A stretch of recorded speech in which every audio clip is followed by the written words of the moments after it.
We are back to the classic song. Hold on, here we go. It's still good, though. It is still good. It's still one of the better songs out there. Rod Simba, though, from now on, we're going to go back and forth between his two new songs. All right, cool. People were blowing me up on social media. Where is his SoundCloud? He's now going to build a SoundCloud because so many people are asking where he makes his music. I told my wife about it the other day. Did it was you? jamming that hard. I said that. First of all, she saw my text about the guy who sent all the pictures of the guns. Yes. And then I told her, I was like, oh, yeah, I really made fun of your family and your parents for like 10 minutes. We had one, Logan Nietzsche. Excuse me. It was, Logan Nietzsche, Chris Sims' in-laws, and it was a picture of a guy surrounded by a militia's worth of guns. That would be my grandfather or my father-in-law. That's amazing. He's Happy crazy. Happy Eclipse Day. Oh, this is so special. Mr. Global Warming, Mr. Environment, you must be feeling the vibes. Well, this is supposed to happen. This is not like something crazy, but yeah, I feel good about it. What is it? The first time in 99 years or something like that? I don't understand why like the people who don't believe the science now, why do you need to go buy glasses? Just look up into the sun. It won't hurt you because climate science is not real. Why would this science be real? I am a firm believer, though, that this is happening, and I believe in the universe, and I think that whatever you're doing at the time of the eclipse is like your mission. Oh. And we're kind of doing this at the time of the eclipse. Damn, I need to go find me a bathtub of cash. That's what I want to do then during the This is eclipse. what we're meant to do, Sims. we are the Sims Lefkoe podcast, and this is going to be ingrained into our DNA. Into the universe. Into the universe. Through the eclipse. All of a sudden, next week, you're going to hear our voices, and we're going to sound like this. Just perfectly formed podcasters. I don't want to sound like that. I realized something. Did you? We are the NFL Players Podcast. Booyah! We have always been. We're the only podcast that NFL players listen to and enjoy. Yes. It's a scientific fact. I also realized we have another title. We are the Size and Speed Podcast. We are the only podcast that is willing to admit that if you're big and you're faster than most people, that we think you're going to be better too. We're the only podcast that deals with reality and doesn't try to make up some bullshit reason for why a player might be better. We love players. Right. And we love big and fast players. Right. I thought about as I'm watching Adoree Jackson, and I'm watching D.D. Westbrook for Jacksonville, right. and I'm watching Pat Mahomes, and I'm going, man. What was so hard about that evaluation? And then we talked about Derrick Henry, and people were doubting Leonard Fournette. Right. Give me the big and fast guy, and that is what we stand for. Yes. We like the players, and we like size and speed. There's so no that's our doubt. two new podcast titles. And in the NFL, listen, character has to play along in that because that's Jerry's all about that. Jerry Jones, it's size and speed. Yeah, that's it. They just throw the character thing out the window sometimes, which comes back to bite them in the butt. So I want to give some shout outs to the fans. Charm City Birdwatch podcast and Downtown Rams podcast. They both had me on this weekend. Yes. Avid listeners of the Sims and Lefkoe podcast. It was fun to jump on with them. Good to hear it. I want to give a shout out to Method to the Marcus. He drew up T-shirt designs for the Sims and Lefkoe podcast. I showed it to you. I saw it, yeah. His response was, you know what? Let me throw a 2 in there instead of a 23. We'll put Sims's number up there. Aha! Yeah. I like where your head's at. So Method to the Marcus, you're awesome. I was wondering what the 2-3 was. I mean, I know that's a popular Jordan number, I'm not sure. LeBron, whatever. But Logan Nietzsche, of course, was the one that did Chris Sims' in-laws. We had some people chiming in on fake QB, if you listen to the podcast. Okay. We got a Brock Osweiler. Yes. Kaepernick. Yes. Tannehill. Right. Just guys that were bigger when they were younger and that were made to be quarterbacks. We got a Landry Jones. I get that. I don't know about Landry, but hey, the Kaepernick Tannehill one, they're interesting ones. They are borderline made-up quarterbacks, no doubt about it. Not the most natural of motions. I was watching Buffalo, Philadelphia, right, and I went, oh, look, Logan Thomas is playing tight end, probably because he used to be a fake quarterback. Right. I found He's that big. funny. He can throw it hard. And then one more tweet to get us into our first topic. We're doing a lot of young quarterbacks today. B-Pags85, Bryce. I'm watching Steelers Falcons, and I'm wondering who throws harder, Chris Sims or Matt Sims? Oh, gosh. What is the answer, Chris? Good question. Matt Sims can throw it harder than I can. Can we talk about your brother's first half? It was phenomenal. 11 of 19. What's the number over there? 157 yards. 157 yards. Touchdown.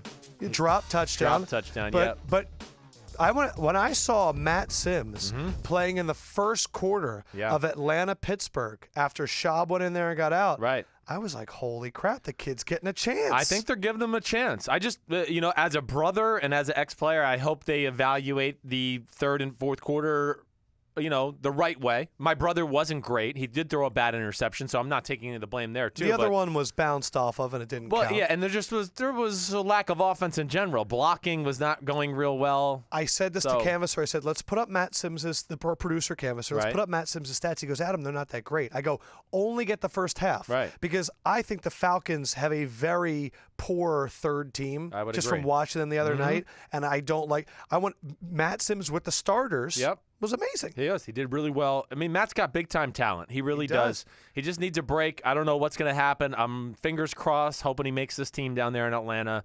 But Matt could throw the ball harder than me. Really? Yeah. If you put everything into it and he tried to throw a line drive as hard as he could, Matt can throw it about as hard as anybody I was ever around other than seeing Aaron Rodgers in person. Stop. That's how strong my brother's arm is. Yes. Now, he couldn't throw it as far as me. And I don't know if I'm going to say he's as gifted as a thrower as me. There's more than just throwing it hard. Touch. The touch, Stafford being able to stuff. flick it with your hand, change the angles. But, yes, straight arm strength, he's probably got me beat. I still have people that come up to me and said, hey, Sims, the guy you do the podcast with? I said, yeah. He goes, he got a raw deal with the Jets. And I go, yeah, well, that was his brother. Yes. But he did get a raw deal with the Jets. Thank you for that. Right. So while I'm going to be asking Sims about his take on all of the players from this weekend, he texted me a lot. And it's going to be Sims texted takes. But throughout, I'm going to add little Lefkoe Sprinkles. Please do. These are my takes on the game because I watched every game from this past weekend. I just want to know if you agree. Yeah. So from the Atlanta-Pittsburgh games, James Conner has talent, but he can't catch. Yeah. And I do not think, I think he could be a good complement to Le'Veon Bell. Right. He's not ready to be a featured back in the league right now. I don't think so. And I think you agree? I do agree with you. And I think even the talent thing, like I watch the game, right? And then I turn on other channels and go on NFL.com and they tell me how amazing he was. I watched the highlight reel of James Conner and I went, this guy looks great. Right. And then I watched the game and I went, okay, but 8 of the 10 carries went for nothing. Most of the carries against the first and second team went nowhere. And that's why stats in preseason are so confusing. Watch out. His His two biggest runs were on the last drive of the game against third and fourth stringers of Atlanta. And that's really And he looked amazing. I just said the Falcons' third and fourth stringers are a little bit rough. Right. My other thing, though, that I want to say, my other Lefkoe Sprinkle, I take it back. I said the Falcons were going to have a rough team this year. Yep.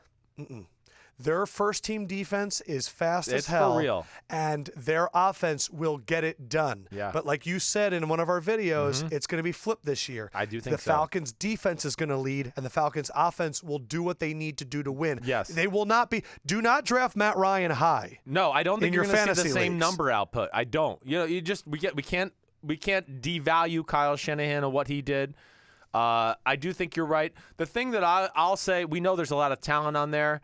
The biggest thing the Atlanta Falcons have to work on is not even on the field. That's the thing I look at. It's really just the continued relationship of Sarkisian, Matt Ryan, getting on the same page of plays they like, thought process of why he's calling these plays, because that is, at the end of the day, I do it like you said. The defense is going to be better. I don't think the offense is going to be quite as good. And I always wonder, with a guy that's coming from college to the NFL, does he have enough inventory as his offense? And I'll be honest. So I don't want, the Saints and Buccaneers look freaking good. We're going to get to that in a little bit later. Let's do some quick injuries and retirement news. Jordan Reed is off PUP. Good. Hell yes. They need him. All my interviews I did this weekend, they said, who's a surprise team? I said, no one's talking about Washington. And their offense is too good to not talk about with their weapons, with Pryor and Reed and Crowder. Yes. No one's talking about it. And Niles Dotson, Paul, they're getting good. him involved. Derek Rivers tore his ACL for the Patriots. I think is huge, just for depth. George Fant tore his ACL for the Seahawks, and he put up 20 pounds, the left tackle. Right now, as they were talking about him during the game, they were literally talking about the adjustments, and he's going in the right direction. Sucks. And it was like the jinx you always hear about. Literally the next play he gets hurt. We are at 20 ACL injuries. Ooh. So we are, remember, the last few years have been 22, 25. We still have 2 weeks to go, but I think a lot of ACLs happen in the first 2 weeks. I would imagine, when you have been working, exploding, but we're a little ahead of pace. Yes. So keep up your hashtag ACL epidemics. We're at 20 right now. Sean Williams injured his elbow for the Bengals. Right. It's another secondary guy. And Anquan Boldin retires. Yes.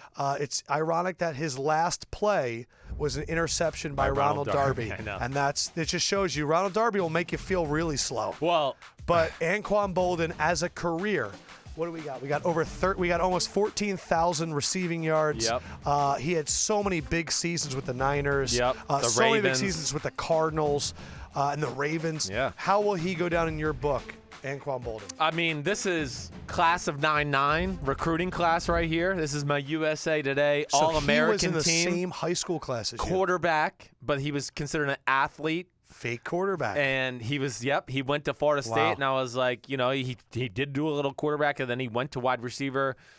Tough as hell. I mean, tough as hell, like linebacker tough. He would fight you in a second. Unbelievable route runner, could stick his foot in the ground. I've seen some of the things out there. Like, I don't think Anquan Boldin's a Hall of Famer. I think he's an NFL legend. I do not think he's a Hall of Famer. Okay. But regardless, what he did in his career is amazing, and I'm glad he hung up the cleats, because I promise you, when I got done watching the film of Bills Philadelphia, I have it here in my notes. I said it's over for Anquan Boldin. I mean, I have to think that he came home and either they said, we might release you, and that's why he retired, or he just came home and he goes, man, Ronald Darby was faster than me running backwards. I might need to retire. And also, I think he saw Zay Jones and went, oh, that kid's good. I think so. Zay Jones is good. Zay Jones is going to be perfect for them. Yes. Bills are an interesting team. They're a very good team. I just don't know if they have big playmakers left. They got the guys that can make a play or two. Yeah. In the Well, that's fourth what happens quarter. when you build all of your receivers as slot receivers and all of your corners as slot corners. Pretty much. You don't have the explosive guys. Exactly right. Anquan Boldin, what team was he on when he got concussed and it was like a serious injury and he came back the next Baltimore. week? Joe Flacco threw a post down the middle, right? That was and the he broke his Anquan Boldin jaw. moment for me, is he got his jaw broken. Jets game and here? He kept playing. Yes. And he came back the next week and everyone thought he was in trouble and he came back. Anquan Boldin's one of the toughest dudes ever. We interviewed doubt. him at the Super Bowl 2 years ago. He was great. Right. He had us great stuff about the divide between old players and young players in the locker room and how you don't even know what they're listening to anymore. Great guy. And I do think that Kurt Warner, Larry Fitzgerald, Anquan Boldin trio was frickin' special. It was special. It was. Let's go to Simms' texted takes. The strongest takes that Chris Sims sent to me in a run-on sentence that he wants to talk about on Monday's show and is going to be pissed at me if we don't get a chance to say and someone else says later. First one, you texted me. Don't play Zeke in the preseason at all. I'm just amazed at all. We got to get him in on week 3 to knock the preseason off, knock the rust off. Why? So he can get rusty for 6 weeks sitting out? Like, we know Ezekiel Elliott's the man. I don't need to see him in preseason game number 3. Don't even risk getting him hurt. First of all, he's got a lot of stuff on his mind. When you have a lot of crap going on off the field, on your mind, personal life, that is when you get hurt playing football because you're just not totally dialed in and focused. So what is like 10 carries in preseason game number 3 going to do for him in week 8 when he comes back? So let's say he comes back in week 7, Right. which is the 6-game suspension. Is it better to ramp him up, slow him down and come back, or just do that only ramp up in week 7? I think that's the time to do it. And I don't even think you would go full go ramp up week 7. You would go, hey, we want you to go full go out here, but we're not going to give you the total workman's load of the carries, right? We're going to give Darren McFadden 8 to 10 so there's as well. no benefit in getting him anything. I don't think so at all. Okay. He is not going to forget how to run in the meantime. And the weird thing for them, Lefkoe, is it's like legitimately week 6 is a bye week. He has to lose 6 games, right? Right. So it's going to be 7 weeks total. It's going to be 8 weeks of non-playing football before he actually comes on the field. I know. Half a year. I know. The Lefkoe Sprinkle was actually a question this time. Yeah. How did Jaylon Smith look? So happy he played, It's awesome. but Oh, there's a putt. average. Average. I mean, Can you tell that he looks different? Does he look different than how he looked in college he's looked film? different from and I've even sent texts to like Matt, some of the guys here, the producers at Bleacher Report, because even when I've seen him at practice and things like that, he doesn't use his left leg. He's not running He's normal. pulling his left leg. No doubt. He's got the, what do they call it? Drop foot. Drop foot. When right. they announced that when he was a rookie that he could have drop foot, I got really concerned because how can you run when you're carrying a leg? A few times he broke down in the hole and the running back broke to his right, so now he had to cut off of his left, Yes. and he couldn't do it, or he didn't want to do it. So for This everybody out there, this is one of those preseason storylines where it's going to be on Good Morning America, Yeah, and right. it's going to be on ESPN Sunday morning. But if you're looking at the depth chart, you're telling everybody right now, don't get your hopes up for Jaylon Smith. No, there's nothing going to be It's amazing what he's done, and battling an injury like that threatens your career. Yes. To get out there, I bet you it felt amazing. Amazing story, awesome. He can still be the player he once was, but he's not that right now. Okay. This guy was, as you know, I mean, when we watched him together in that year in that draft, like it was one of those things where we walked out, we were like, holy crap. Like he was a size and speed guy. No doubt. He is definitely one of the 5 best players in the draft. So it's a shame. I hope he keeps fighting the good fight. It's good to see him out there, but he's not the Jaylon Smith that we saw at Notre Dame. All right, next up on Sim's Text Takes. If the Bills bench Tyrod Taylor, they're ridiculous. Yes. I got annoyed. You know, this will show you that I don't have hatred towards players. I have hatred about certain bullshit media hook lines. Okay? Perception, right. and people not knowing what they're watching. Oh, so Tyrod Taylor threw 2 interceptions. Okay, so let's go over the first interception. The first interception, your man Rodney McLeod. Flying down, he's blitzing. LaShawn McCoy, last time I checked the rule book, he's supposed to block that guy and not get overpowered and let him get within a foot of the quarterback's arm. Yes. So the ball gets bad in the air. Interception. Tyrod, what a bad play by him. Yeah. And then the next interception, he was rolling away from a pass rush. because it was all-out blitz. Yes. But Rick Dennison, the OC of the Buffalo Bills, who we have not been a fan of on this podcast for who's been the OC of the years. Denver Broncos, and what have we talked about with the Denver Broncos the last 2 years? Why doesn't he use rollouts with athletic quarterbacks? Nor does he protect the quarterback at all in general. But you know what? Our 2 wide receivers, we're going to both run simultaneous 7-yard comebacks. There you go, right. And Demarius, jump over somebody and catch this ball. Why do they hire him? I don't know either. I don't know. Rick is a good coach. I just don't think he's an offensive coordinator coach. Not for him. Not for Tyrod. No, and it's just so there that second interception. It's the Ronald Darby against Anquan Boldin. So you have a guy that's running 4-3-2 against a guy that's running 5-3-2. Yes. Okay, so that's bad in jail. But it's all-out blitz. They did not have enough blockers. Yes. This was like the 4th time they did it in the game, Lefkoe. Like Jim Schwartz realized, like, wait, Buffalo and their offensive coordinator doesn't have a plan to stop my all-out blitzes, so let's keep doing it. It was amazing. It was amazing. So Lefkoe Sprinkles. calm it down. Zay Jones looks good. Yep. Peterman, the reason they're thinking that Tyrod can be benched, Nathan Peterman, had flashes. Yes, he's a good player. He's a good player. He ain't ready to play in this league. No, he's not. He's not. I don't think anything. I don't look at anything physically special. I think a lot of good, solid, great throw. He could be Tom Savage. But yeah, I don't even think he's got a good arm as Tom Savage. Yeah. Like every now and then it was a good throw, but and then the other takeaway I took from Buffalo Philly, Fletcher Cox is incredible. Oh my gosh. Incredible. He's amazing, man. And I was reading some practice reports. They're doing a joint scrimmage against the Dolphins right now, and apparently the Dolphins are pushing him a little bit. I'd like to see a big offensive line, but the Eagles' defense looks special. It does. Thus far. Yes. They have speed at linebacker. All of their secondary Kendricks looks good. like he's gained back the respect of Schwartz or whatever it was. I just hope they're not preparing to trade him. I hope not either, because he's been pretty good this preseason. Next, Sim's text take. Russell Wilson looks great, and the Seahawks are officially Super Bowl contenders for the first time in years. Yes.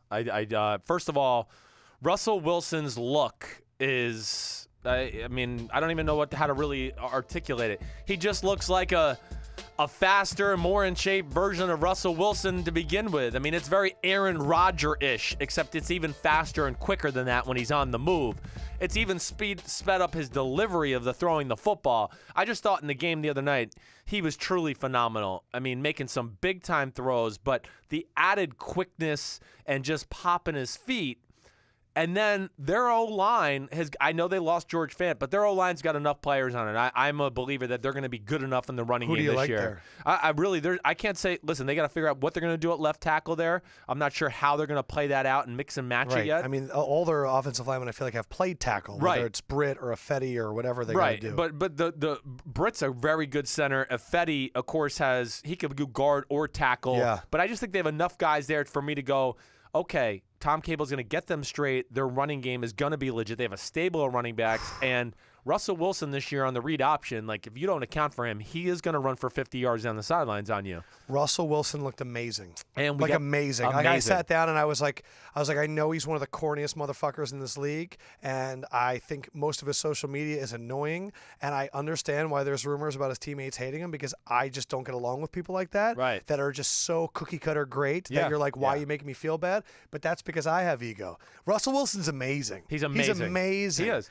He's a He's top not the 5 coolest quarterback. dude in the No. world. That's all there is. Why does everybody got to be the coolest dude? Yeah, we got to talk about that number 18 though, the receiver Williams. Let me get to the Lefkoe Sprinkles. Thank you. First one. Sprinkles. Kason Williams is a fucking stud. Who is this kid? Stud. Jumping over people. I know. This He's is what unreal. they need. This could be the third receiver, or at least that third option. I wrote down Seattle's weapons have arrived. Earl Thomas is back. Yep. Like first play he was on the field, he popped Almost somebody. knocked somebody out. I like Shaquille Griffin. Uh-huh. I like Delano Hill. Yeah. 2 guys, athletes for the secondary. But I got a lot of excitement. Vikings, and this is my super sprinkle. Yeah. The Vikings are my surprise pick to be the super serious team in the NFL this year. I get you. I think they're winning the North. I already picked it. I mean, I'm Did with you? Yes. I think they're going to overtake Green Bay this year. Their is the year. defense is so deep. They communicate so well. Seattle couldn't push them around. And No. Vikings' offensive line, I thought was They impressive. kind of pushed Seattle around the first drive. Dalvin Cook, when he lined up, I'm watching the game, Yeah. and I had a flashback Right. to Zeke against Seattle last year in the Oh, right, preseason. right. That was his coming out party Mhm. when he put his face into Cam Chancellor's chest and he got up and he talked shit, and everyone went, whoa, he's doing this to Cam Chancellor. Right. Now, Dalvin was getting his ass kicked in the beginning. Yeah. But when he started going I know. and he started making people miss, and all of a sudden Seattle was like looking at him on the ground like, what are we up against right now? Right. He is the missing piece, but I'm picking it right now. This is why it's my super sprinkle. Good. I think my surprise contender for Defensive Player of the Year this year, Danielle Hunter. Yeah. Danielle Hunter is Alden Smith, and Yep. people don't realize it yet. Hey, I get Am I it. right? Yeah, he. You like all my sprinkles? I love in your sprinkles Danielle right now. Hunter. I called him the ballerina coming out in the draft. Remember? But he's not He's anymore. not anymore. I know. Danielle Hunter's body is so filled out, Yeah. and the Seattle offensive line didn't know what to do with him. Mm-hmm. He was blowing by them. He was going inside. He was lifting people. Danielle Hunter with Barr and Kendricks and Linval Joseph and Everson Griffin and all of the experience be one in of the best Xavier duos Rhodes. in football. That whole defense. Yes. That's why they were 5-0 last year. Right. My only fear for them is I love Sam Bradford on first down. Yeah. I love Sam Bradford on second down. Sam Bradford at 3rd and 5 and greater than, he's just not confident in himself. Yeah, and the And that's what offense scares me. the offense doesn't lend itself to that either. So But you're I right. like It's a their little wide bit of both. receivers. I do too. Stephon, what's his name? Stephon Diggs. Is proving us both wrong too. Yes, He's a good. player. But They're my super sprinkle. they're going to be great at 10 plays, 80 yards. It's going to be, can they get that finish? one play to the touchdown? And that's where I think Dalvin Cook is going to come into Yes. play. And I'm hoping that's where, guys like Laquan Treadwell and even Michael Floyd after a suspension. Didn't see him, so I'm not going to talk They about can him. help out too. Haven't seen him. Yeah. It's like unless you do something on tape, I'll talk about you. Yeah. All right, let's do now quarterbacks on contenders. We're telling you we're going quarterback heavy. It's an easy thing to evaluate in preseason. And speaking of coming back from injury, which we saw with a number of guys in that last game, Derek Carr, hurt at the end of last year. How does he look? One of the things I wanted to watch this weekend was the first drive of Derek Carr. To me, as a player, when you've only had like one really good year of success, right? Last year was his year, right? That was like, holy cow. Then you get hurt. I always am interested to see, like, can they create that same magic last year? Was that just a magical run, or is this guy like a legit baller? What'd you And think? he answered that right away. I mean, the touchdown pass down the seam to Lee Smith was phenomenal. I mean, that takes kahunas to even pull the trigger there. But Him and Jameis are so similar with that throw. they They both go, No a safety doubt. and a linebacker? I'm No going to put doubt. it right there. And they're they great with their can. eyes to move the free safety who's Yes. looking. They just look a little, and then they can just flick it out of their hands. How about Amari Cooper going up on 3 guys? baby. Michael Crabtree looks looks quick. great. Marshawn Lynch. And our Jared Cook caught a little pass Jared too. Cook Looked looked really good, too. I know. How was Marshawn? Marshawn, to me, in the 2 carries he looked I didn't think there was a difference between old Marshawn and the Marshawn I saw. That's exciting. I'm not saying he was 2012 Marshawn Lynch, but he looked like the same Marshawn Lynch I saw in that Carolina playoff loss 2 years ago when Carolina went on to Super Bowl 50. Derek Carr is so good that I don't care who the offensive coordinator is. The Lefkoe Sprinkle was, man, Cooper's a freak and Oakland's offense is going to be good, but this defense, it still scares me. It does. And I know that we love Khalil Mack, but he does not have any defense around him. No, he does not. I mean, then you watch him the first few That's plays why of I'm the game. down on the Raiders this year. That's scary. I We got to can't see expect Darian Derek Carr Conley out there. Yes. Okay. Good point. That's one thing. Other thing I'll say, I like the way Mario Edwards Jr. has looked. He is moving really top notch. This is where I always get into like trouble in my mind, right? As a player, are the Oakland Raiders working on the base package still and just trying to be good at that, and they're going to unveil this John Pagano different coverages week one? Preseason. Those are the things that go through my mind as I watch these games. But when I see Derek Carr healthy, I go, they're a contender. Yes. And that's where I had the other question. The other guy, Dak Prescott. Was it going to be a one-year wonder? Yep. What did you see from Dak Prescott? I'm glad you lumped them together because they deserved it. It was the same kind of thought, just like, can he create this magic again? Right. Dak Prescott, the first thing I noticed is he's holding the ball a hair lower. If you watch him in the game, he used to have it tuck it right underneath his chin. Yes. Now it's more along like the chest line. Okay. But is that good? It is good to me because he does a great job of keeping his arm in a 90-degree angle as well. But at times he kept it so tight, it took away from some of the power. I feel like it is more free-flowing, and the back shoulder touchdown throw to Des Bryant was phenomenal. And so were some of the other plays. But, yeah, that kind of took off my doubt at all and made me feel better that they're going to weather the storm without Zeke better than maybe I originally thought. There's something about seeing Dak back there where his poise – it's just he's more under control than almost every quarterback in the NFL. He's Steve McNair. I mean, the more I watch him, I just go, man, this big country strong MFer just sitting back here. He's not scared of anything. I wrote down Dez looks like a different guy. Yes. Dez looks powerful and explosive. I just don't know if Dez has the top end speed and he'll ever get it back. Yeah, I don't think he's ever going to get it back. But yes, Dez looks. I mean, in that first catch, he had the slant, making somebody miss, going to get something after the catch. I think he's going to have a big year. Yeah. The other Lefkoe Sprinkle in that game, which was Dallas-Indy, I went, this Marlon Mack kid could be a runner for the Indianapolis Colts. Yes. The running back at a USF. Right. It was a good running back. I know that they're going to have to move on from Frank Gore eventually. Not bad to have that young guy on the roster. Yep. And it was funny to see Barkevius Mingo get a big force fumble. Barkevius Mingo. You Super see Bowl Jabal champion. Sheard out there. Jabal Sheard's out there, Super Bowl champion. They're not ready, though. What? The Colts are so far away. I'm going to tell you what. First of all, what are they doing with Scott the Tolzien? They need a backup quarterback. So Reggie Wayne came out and said on Twitter, it's about time that we actually get a backup quarterback. Come on. Just keeping it 100. I mean, they got to do something. Now, whether that's a Sanchez or Glennon cut casualty or a Stanton or Blaine Gabbert, there's a few teams that have no backup quarterbacks. Well, there were the rumors that they met with a veteran quarterback and they were not interested in Colin Kaepernick, of course. Right. But yeah, there's a question for Indianapolis. You're It's not huge. winning with Scott Tolzien. No way. I don't know what these teams are thinking to go, oh, we have our franchise quarterback and he'll never get hurt, so we'll never have a good backup quarterback. I mean, they're going to ruin their season because of this. We're going to get to a good backup quarterback. They're disappointing to me so far this preseason. They've been the last 3 years. Yeah. And apparently Philip Dorsett's on the trade market. Yeah, I can believe it. You don't even see him out there early in the game. Really? Yeah. All right, now let's go to quarterback battles. This is where you're going to see this question for the next few weeks. Sims is ballsy enough to tell you right away who should be starting. It's over. Why even figure it out? First one, Texans. Who do you start? Tom Savage. Over. This game, the last game against New England, Deshaun Watson is just not ready for primetime play within the pocket yet, Lefkoe. That would be my only explanation. First of all, look at his stat line from the game. He was 3 for 10 for 103 yards. 100 yards of those were on 2-yard check-down throws. One was to Deontay Foreman. And the other one was to Ellington, who they just acquired from the 49ers. Ellington. Right. So, to me, he definitely looked a little more lost in the pocket in this game compared to Carolina. Super athletic when he runs. It's there, no doubt about it. But Savage was really sharp. He was. And Savage, I think offense was clicking. I do. I think Savage is just a better fit for right now. I'm not saying that's the truth in the long haul because you're going to be able to do more with Deshaun Watson. But right now, Savage is the guy. You have a Super Bowl level defense. Yes. And the thing that messed you up last year is you had a quarterback that shit his pants in Brock Osweiler, and he threw big interceptions. Right. Savage plays the position and doesn't lose the game. You have a nice running game with Lamar Miller, and here are the Lefkoe Sprinkles. I have 4 from this game. Right. 1, Dante Foreman is an absolute stud. Uncle Sign Lawrence. him up. Him and Lamar Miller, two-headed monster. Dante Foreman looks fantastic. Yep. Second thing, another running back. Rex Burkhead is about to take over the NFL, and no one frickin' knows it yet.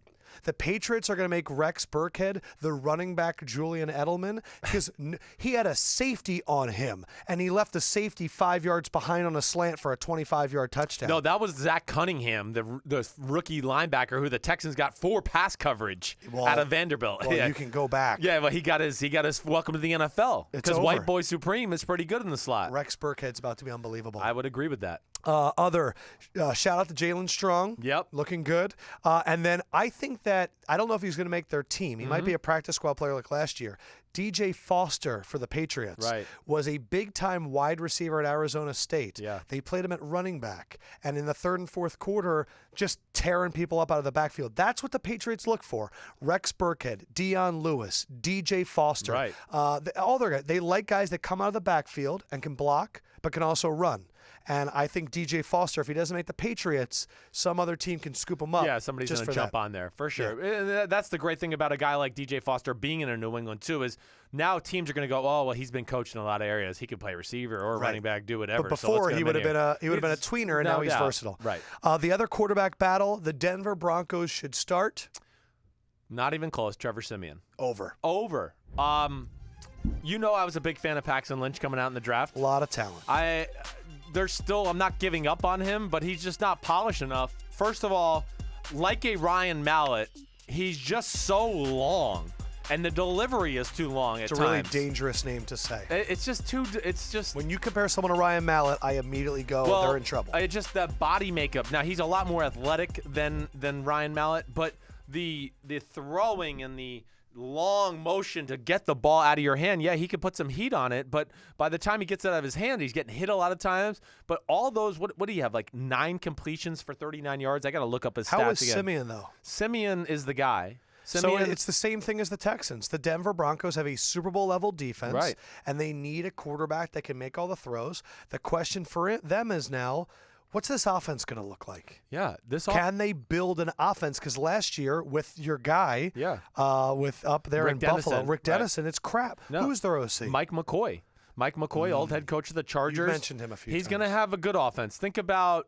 a little bit what he's done in San Diego the last few years with Ken Wisenhunt, right? That they're from the same coaching tree, really. It's really the Giants Parcells tree to a degree. Wisenhunt went to the Steelers. McCoy went to the Carolina Panthers with Dan Henning and stuff and learned under him. So think about the old Carolina Panthers teams with Jake Delhomme when they were going to the Super Bowl. I think it's going to be an aggressive down the field passing offense, but he's got a great way of getting the Danny Woodheads of the world involved in the pass game as well. He's learned that from Josh McDaniels. Mike McCoy was my quarterback coach in 2009 in Denver under Josh McDaniels.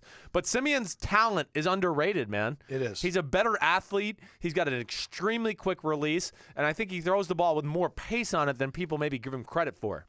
His career is kind of reminding me of Tony Romo in the beginning, where no one wanted to acknowledge it because it was such a late-round pick. Similar playing style, too. Siemian is going to have to perform to break that down. Yes. And my other problem with them is, what does C.J. Anderson, what does Jamal Charles have left? I don't see weapons other than their top 2 receivers. No. And I don't know if he's going to have anything to play with. I was encouraged. Where in Houston, I see a lot more weapons everywhere. Yeah, I agree with that. There is more Anderson weapons. At a tight end, I'm like, they're not even using this guy. I know. They do. They got a lot of receivers. Stephen Ridley looked good at the running back position for the Denver Broncos. Okay. So that's a nice encouraging thing. Yeah, and you're right. They're just going to have to rely heavy on the 2-headed monster of Demaryius and Emmanuel Sanders. The Lefkoe Sprinkle in Denver, San Francisco is don't sleep on Kyle Juszczyk.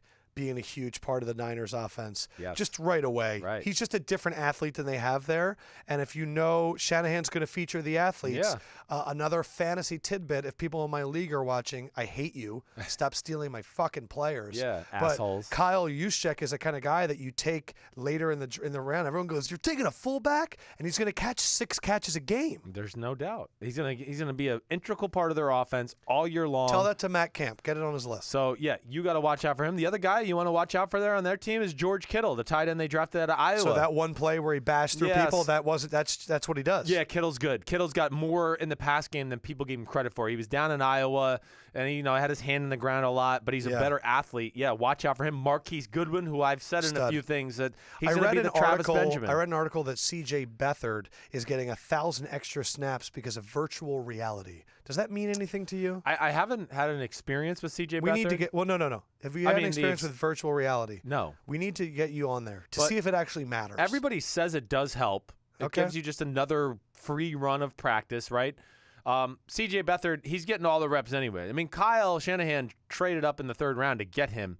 Kyle's going to make it work, as you can see. I mean, he gave him 2 Don't cheap. be stupid, Kyle. So, whatever. Beathard looks good, though. He really does. I know Kyle thinks he's a Kirk Cousins. I don't think he's quite as talented as Kirk. Right. But he does have that same style and frame of mind. We're recording this Monday, obviously. Deshaun Kaiser plays tonight, so you can't put him in there. But I'm curious, now that we've seen Trubisky, Watson, and Mahomes 2 games, what is your order for the 3? Trubisky 1. Still. Yeah. Trubisky was impressive again the other night. Trubisky 1, Mahomes 2, Watson 3? Yeah. Break down Trubisky. Yeah, Trubisky to me is just the most natural at the position right now. Mahomes is too, but I just think Trubisky's a little more polished.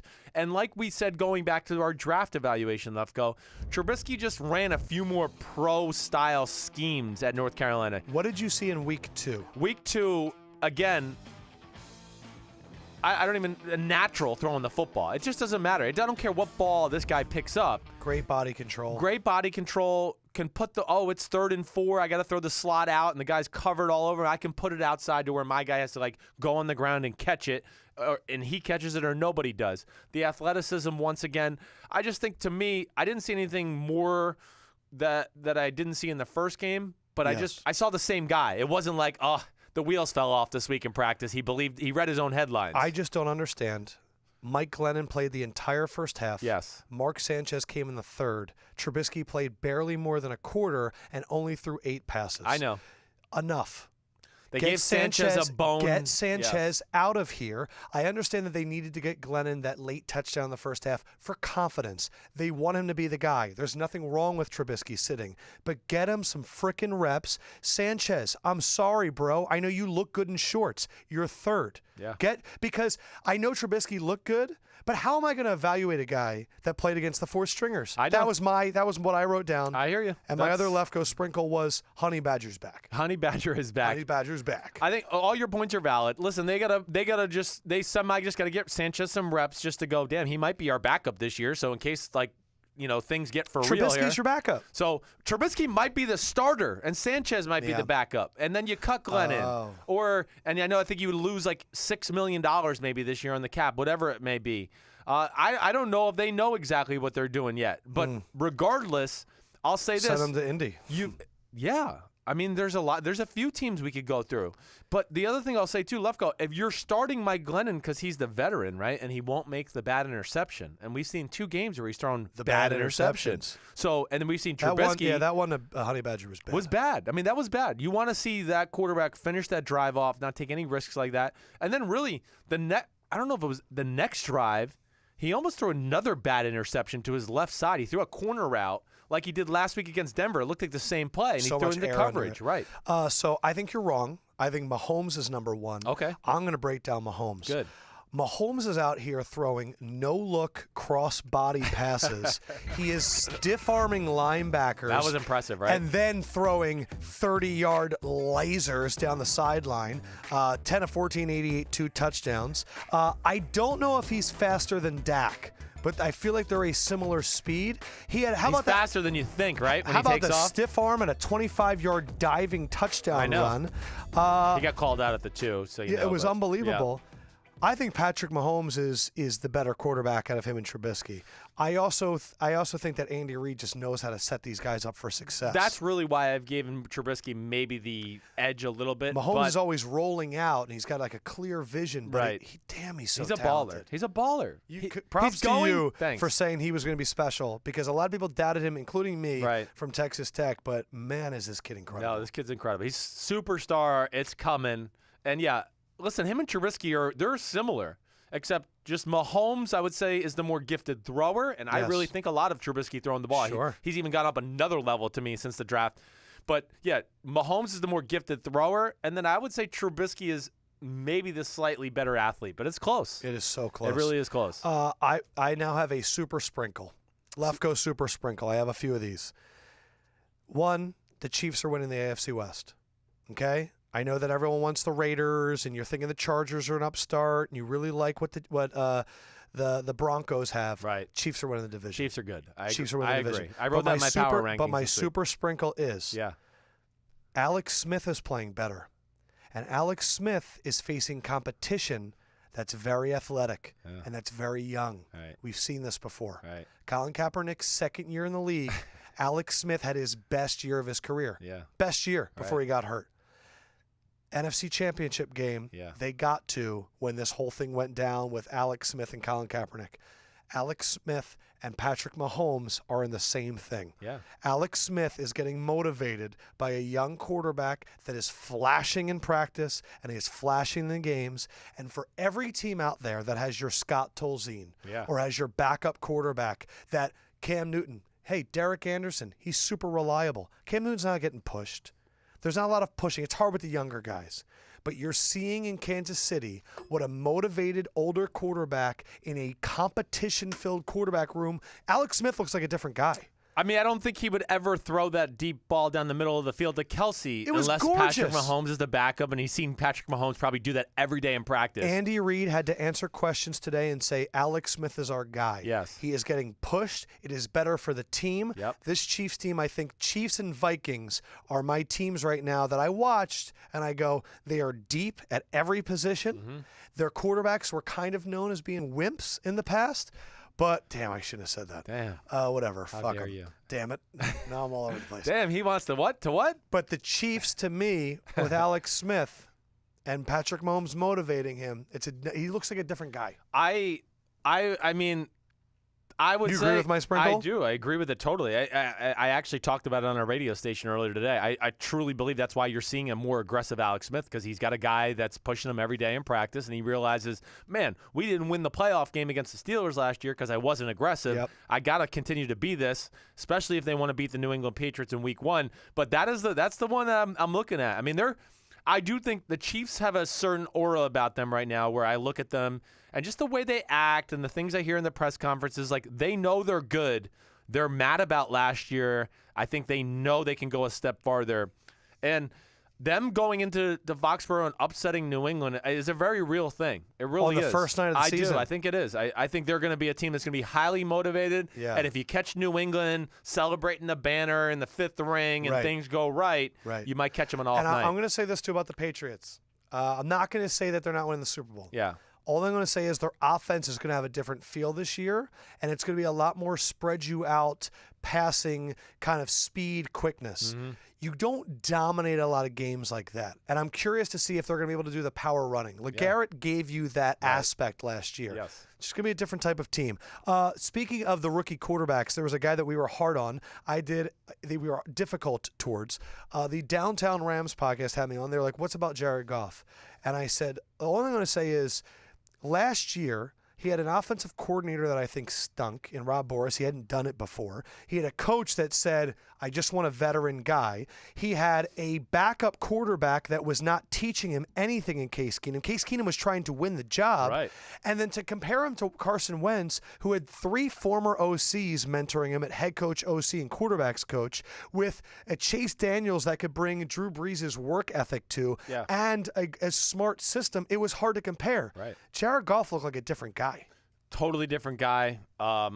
I've been ranting about him the last 2 days. Jared Goff is justifying his number 1 pick in the draft. I don't think he's ever going to be as talented as Carson Wentz. I'll say that. But you're seeing a different man out there these first 2 games. And to me, one of the plays of the weekend is Jared Goff throwing the bomb down the left sideline to Sammy Watkins, who dropped it in the end zone. But to me, that is a play where last year Jared Goff wouldn't have thrown it, and if he did throw it, it would have been tentative. He is a total different aggressive mindset. You can tell that McVay has built his confidence back up to where he can just go and see it and pull it, because even on that throw, he looked to his right, he didn't like what he saw. He came back left and knew it was man-to-man on Watkins, and he just let it rip, and he threw a perfect football. Yeah, thank God they didn't listen to Eric Dickerson, who hasn't been there all OTAs and training camp, because he wanted to start Sean Mannion. No, Goff is the guy. Wow. This is what they leverage the farm on. Now that they got the right head coach and they got the weapons around him to start making it work. That quickly, you're able to go. Goff is on the right track. I think Goff is on the right track, yes. Wow. It's amazing what an offense coordinator can do. And I don't think Sean McVay. Yeah, and I just don't think you realize, like you hit on it, I just don't think you realize how little he was really coached last year. When I watched the All or Nothing, now you know, he had right. no one around him. No. They were all trying to keep their jobs. Yes. They weren't worried about teaching a young guy. Yep. To that, how did Todd Gurley? Gurley looked good. Okay. I still don't see it. Me too. I don't know, maybe. Like Melvin Gordon had a run last night. And I went, oh my God, the thoroughbred is out of the cage. When and he broke out and got to the left and left it was sideline. like, that's a huge guy. Yeah. I don't think Todd Gurley is big. I don't think Todd Gurley looks that quick. I agree. I don't see a lot of it. But if he's open for 60 yards, he's going to look awesome. I know. I don't know either. Gurley is a very tough evaluation. I mean, I liked Gordon coming out in the draft. One thing I'll say, Gurley makes it look easy at times. Like, remember that rookie year, all those like 60 and 70-yard touchdown runs? I kept going, man, he's not – I don't know how fast he is, but nobody ever caught him. The only question about Goff, Lyndon J. Smith writes, it was against the Raiders defense, though. They do look soft. So let's wait and see. But just from how he throws the ball, yeah, the way different. He's acting and decision making. Are you watching Hard Knocks? I have not watched the last show. It is so good. Is it? Oh, because there's so many characters in this Bucs team. Yeah. It's not even about Aguayo getting canned. Jameis's speeches are insane. Gerald McCoy and what he does is great. The honesty, like Jameis Winston, that game against Cincinnati looked amazing in the second week. Right. This will be for next week's episode coming up Tuesday. But that interception, I'm so excited for Dirk Cutter to call him out. That relationship is so honest. Yeah. It's really good. But I had some questions, hard knock questions for you, just whether or not it happens. A few of my Lefkoe Sprinkles. Gerald McCoy's first step is amazing. Yes. This is from watching the film. Yep. O.J. Howard is the truth. Mm-hmm. I'm very excited to see him incorporated. The offense is awesome, but Jameis scares me to death. But that offense with Deshaun Jackson, Mike Evans, O.J. Howard, Cameron Brate, Doug Martin when he gets back from the suspension, it's going to be great. Two things. I get you. Jameis scares me to death. Like the stupid interception he threw in the end zone that got overturned. That's what I'm saying. That was stupid. He has great improvisational skills, right? But he's got to learn to draw the line a little bit. He takes it a hair too far at times. How is he still going through this? Well, it's the gift and the curse a little bit. His gift is his ability to create these plays. Yeah. So there is something of a learned tactic there to go, ooh, this one's not going to quite work out. He needs to study Aaron Rodgers, So man. He does. But, man, I mean, their offense is exciting. Doug Martin's the one that I find interesting. He looks great. And yet John Gruden's on the broadcast going, man, going to be a tough decision whether or not they're going to keep this guy. I'm with John, though, Lefkoe. I was not impressed. I really wasn't. I don't care about, like, the holes or the yards. I look at the player, and I did not feel like I saw the same Doug Martin from 2 years ago who ran for 1,400 yards with the explosion. Our first disagreement. I thought wrong. He looked good. I could be wrong. You didn't see him carrying people and pushing people? I saw a few, but, I mean, to me, that's like what starting running backs are supposed to do. Gotcha. And then the 4-game suspension added with his salary cap. Right. I do think it's going to be interesting. Well, Jaquiz Rodgers is not the answer either. No. Peyton Barber, maybe that guy can – and then Charles Sims III. I'm not betting on him either. Yeah. That's a whole nother, like, every year you're like, he looks great. Hard Knocks questions. Miko Grimes is a character now. Brent Grimes is there. I used to think Miko needs to butt her head out. Right. I fell in love with her on this episode. She's the truth teller. But there was something that she said during the season that I have a question for you. Okay. Miko, Brent Grimes' wife, said that she flies to all the road games and tries to land at almost the same time the team does every time. when she gets out, she schedules a dinner at a really nice restaurant in that city and has dinner with her husband. She stays in the same hotel as the team, but on a different floor. Right. They have, quote, hanky-panky. Have you ever heard of a wife so fully ingrained into the schedule of a traveling NFL player? Never. At no point. I've always been amazed with it. I've never heard a wife that comments on their husband's team so much in general to begin with. I mean, she is the same woman that told me the Dolphins would never go to the playoffs with Ryan Tannehill, and the first year she was gone, they went to the playoffs. So I don't know how to feel about her. I gotta watch it. I do not get upset about someone having an opinion. But at the same time, I was just curious if you've ever seen women travel like that. A great relationship. The relationship looks great. Yes. It seems like it's top notch, and he obviously has no problem with her speaking out and saying some of the things he says. So you've never seen women travel like that? No, never. I would bring my wife every now and then. She'd like meet me in an away game, blah blah. But that was it. I mean, that was like twice a year. McNichols, one of the rookies, and O.J. Howard in a hotel room said that they've never been to an NFL game before their first preseason game that they were going to play in. Yeah. Is that common? It's very common. That's crazy. Hey. These guys that are stars and go to Alabama and they've never even been to an NFL game. No, they have not. A lot of the guys, of course, are not from the greatest upbringings in the world. Family couldn't afford tickets. They didn't know anybody that had tickets to give it to them. You're from the states of Alabama and Mississippi. What are the closest teams anyways? You got to drive a while to go to Atlanta or New Orleans. So, it's a little more common than people realize. I could say handful of guys on every team I was ever on. We'd be walking out that first preseason game. And, this is the first time I've ever been in an NFL game. And I was like, what? Yeah. So it is. It's a very real thing. I just wanted you to know that if you do start watching, Winston is such an absurdly great leader. Yeah. And all of his speeches and, hyping him up before the game is great. There was one part where the backup quarterback, I think his name is Ryan Griffin, got hurt. He got hurt. And Jameis walks up to two linemen on the bench. I saw this. And he goes, I'm happy y'all are having fun. Yeah. But Ryan just hurt his shoulder. Right. But I'm happy you're having fun. Yeah. And he walked away. Yeah. And I was like, God, you're the best. He is.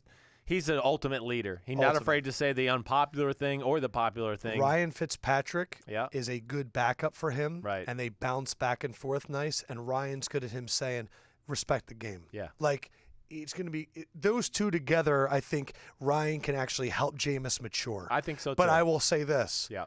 It's absurd that I just said that Ryan Fitzpatrick could teach Jameis how to care about the ball more. Yeah. Because no one threw that ball around in crazy situations more than Ryan Fitzpatrick. No, he was crazy. I think the biggest thing, too, is Ryan will just be able to a few tricks of the trade of how to prepare for a game, how to prepare for a crazy defense. That's where it come in handy. You talked about some teams need to make plays for quarterbacks at this time of the year. You do see some trades at this time of the year as teams are trying to figure out their final 53.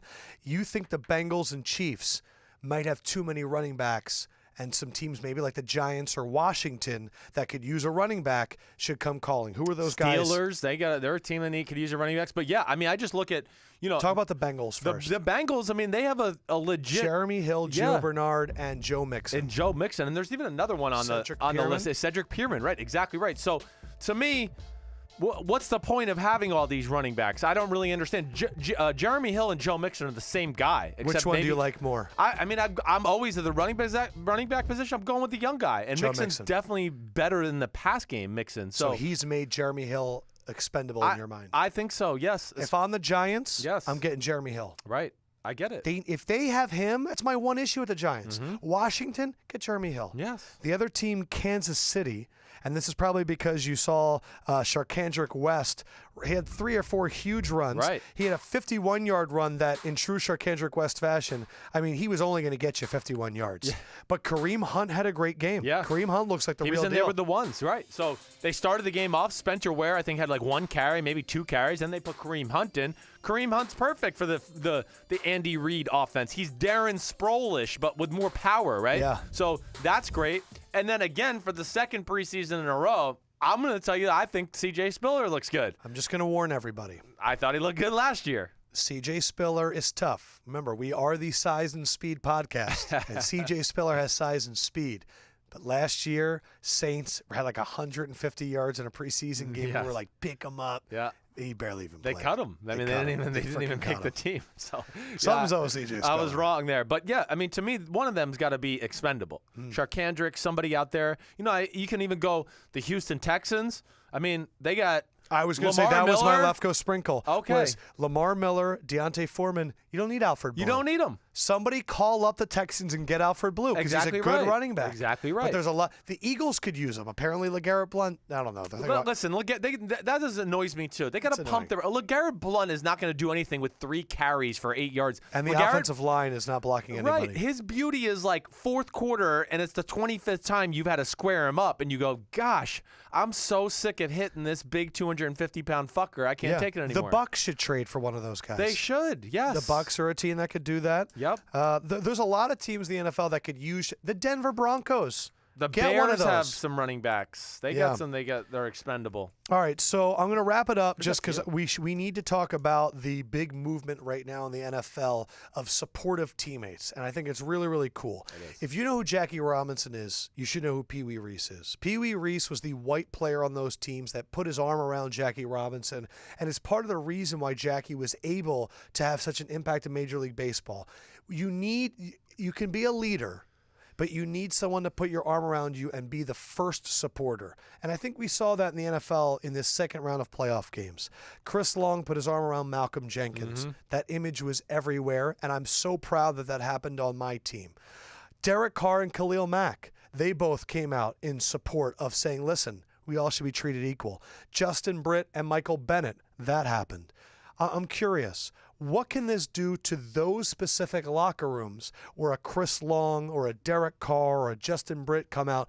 How close can it bring that locker room together? Really close, because it can divide. It can bring together the white and the black. That's where I really look at it. And there is that divide. There is. I mean, people think that doesn't go on in the locker room. They're effing crazy. Of course it does. You hang out with the people that you're typically used to hanging out with. And listen, there's black guys and white guys hang out, no doubt about it. But there's definitely a certain faction on just about every one of these teams that's probably a little bit skeptical of the Black Lives Matter movement, and same with the other side, where the other side, the black guys probably look at they probably all look at the white guys and go, they're probably marching in Charlottesville or whatever else. So there's a little bit there. But when a guy like Chris Long, who is able to relate to both too, and he's friends with the black guys and the white guys, he's going to be able to bring some white guys on the team that look at it and we're like on the fence. And they're going, damn, Chris has kind of opened my eyes to this. He's right. Let me jump on the bandwagon. I got to imagine it brings you Britt. closer together. And I'm also curious about these other teams. I wonder if there's anyone that's taken a knee and they're looking around. They're like, who's going to be my Chris Long? Yeah, I know. It's interesting. It is very interesting. I would have gone Black Power Peace. That's what I would have held up for my national anthem. I would never kneel.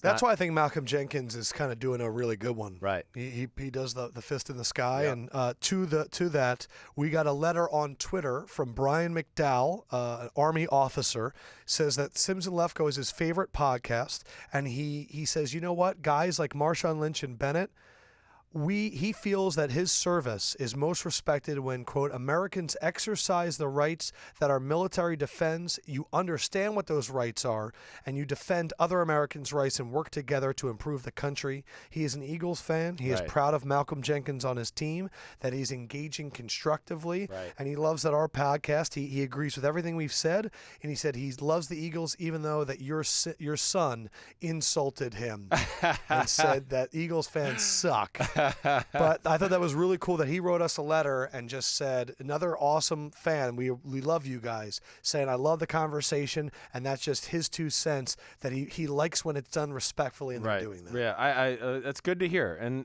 I've heard that from a lot of veterans, so that's awesome. Along those lines, that was the other thing that probably annoyed me a little bit this weekend. I have it here. Okay. NAACP in Atlanta, they are boycotting NFL games until Kaepernick gets signed.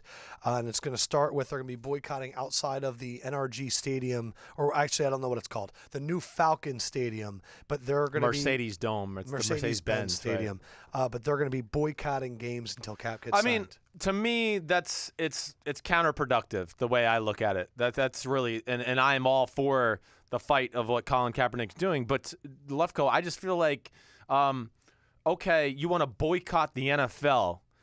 Don't boycott the NFL. You're going to put a bad stigma on a lot of the African-American players who are, first of all, making a great living in the NFL. Let's publicize the NFL. Let's make more African-Americans watch it, because we have African-Americans in the NFL who are making a stand and trying to stand up on their Yeah, these guys are trying to spread a message, and you're telling people don't watch the platform right. where they're trying to spread a message. That was my point. Yeah, no, they should be amplifying the people that are willing to say things. You should be more like, hey, all African Americans tune in on Sunday at 4 o'clock. Malcolm Jenkins will be putting his fist in the eye. And Michael Bennett is going to be kneeling down for the there, whatever. Start a new hashtag like Friends with Malcolm and tweet a picture of you with your hand in the air and start a hashtag. There's ways, you're right. I didn't think about this. There are ways to create conversations with social media. You're ending right the now. conversation that way. Yeah, you're ending it. Yeah. And that's wrong approach. That's it. I like your point. Thanks. I didn't know where you were going to go. Thanks. But I liked it. You were scared? Let me get so coming up, we're going to have to record the podcast again tomorrow because I'm going to a bachelor party in Austin. It's wedding dress hemming time by Adam Lefkoe. He needs to take in the bride's bust a little bit. Let's be honest. I'm doing a bachelor party. I'm going to be hanging out on a pontoon boat. Oh, gosh. I'm going to be doing messing around with all Chris Sims' old has-beens. I'm going to have to, no, I don't do that anymore. But coming up on the podcast tomorrow, we are going to be doing a deep dive on Bortles again. If you notice, I didn't do Bortles. Of all the teams, we didn't touch Bortles. Nope. We're going deeper tomorrow. It's been the Bortles. He's been a focus of our podcast for a very long time because we believe he symbolizes a bigger problem in the NFL, which is certain people getting a leash when you haven't earned it, and there's a lot more people that maybe do deserve it. Right. Let me just do a quick dump of the rest of my Lefkoe Sprinkles. Adoree Jackson and Christian McCaffrey look fucking great. Yes, they do. You called Adoree Jackson. Thanks. And that punt return was way too easy for him. It really was. It's like jogging. Aaron Rodgers threw a air ball touchdown to Martellus Bennett, and I thought, man, him in the red zone is going to become even more unstoppable because he finally has a real red zone target, Martellus Bennett. He's sick. The Jets stink, but their defense is going to be good. Woo, baby. Defense is going to be good. I'm not giving up on the Jets. Not saying like they're going to not be good. They could win 5 games. They can. I am giving up on Hackenberg as a starter, though. Hackenberg is not a starter. Hackenberg is not a backup. Hackenberg's a third stringer. Let's get over it. 6 throws in the first half, and we're evaluating. Don't even get me started on that. That was like dumb as hell. I realized that we had a person from the Witness Protection Program come out, Max Williams.